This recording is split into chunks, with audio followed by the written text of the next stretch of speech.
The Lord be with you. And with your spirit. A reading from the Holy Gospel according to Luke. Glory to you, Lord. Jesus told his disciples a parable about the necessity for them to pray always without becoming weary. He said, "There was a judge in a certain town who neither feared God nor respected any human being. And a widow in that town used to come to him and say, 'Render a just decision for me against my adversary.' For a long time the judge was unwilling, but eventually he thought, 'While it is true that I neither fear God nor respect any human being, because this widow keeps bothering me, I shall deliver a just decision for her, lest she finally come and strike me.' The Lord said, 'Pay attention to what the dishonest judge says. Will not God then secure the rights of his chosen ones who call out to him day and night? Will he be slow to answer them? I tell you, he will see to it that justice is done for them speedily. But when the Son of Man comes, will he find faith on earth?'" The Gospel of the Lord. Praise to you, Lord Jesus Christ.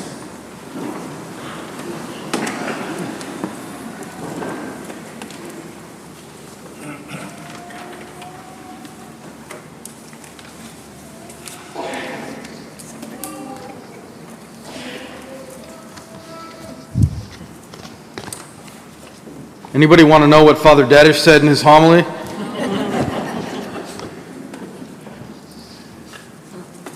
Something about being an adult. When do we get to look forward to that?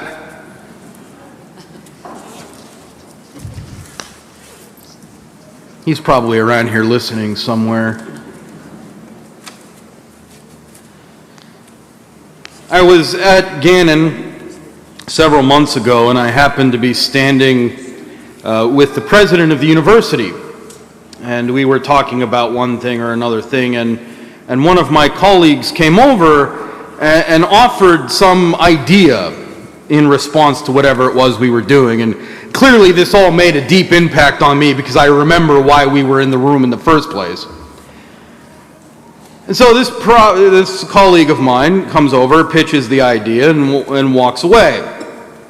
Now, if you're not familiar with the university setting, they pay people to think stuff up. Right? That's really what they pay us to do as professors. They want us to think stuff up and write it down and publish and get famous and do all of these things. They almost never actually pay us to build anything we think up. Right? So what often happens in a university setting is we come up with spectacular ideas that we want to share. Implementation of said ideas is often someone else's responsibility. Hey, wouldn't it be great if you did something? Right? And I fall into this trap from time to time. I find myself thinking, hey, wouldn't it be spectacular if you did all this work? Wouldn't it be splendid? And so my colleague comes over to the university president, and he did one of those, wouldn't it be great if you did this, ideas. And I caught it, and the president caught it, and afterwards we kind of chuckled about it, because we recognized that it's really easy to look at around and see all the work that, well, you should be doing.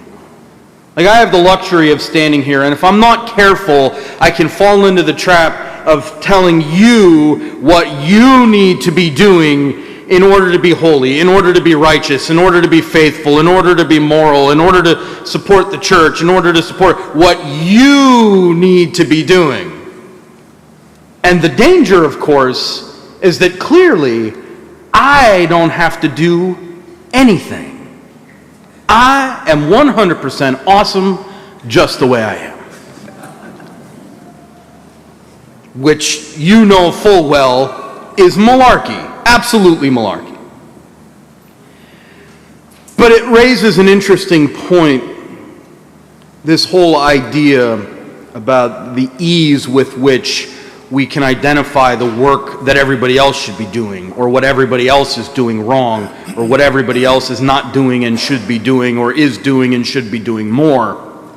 Imagine if Aaron looked at this battle that appears in the book of Exodus, and he recognized that when Moses has his hands up in the air, things go well, and when Moses has to, rest, things go poorly. Imagine what the story would read like if Aaron had said to Moses, well, Moses, all you have to do is keep your hands up in the air and it'll be fine.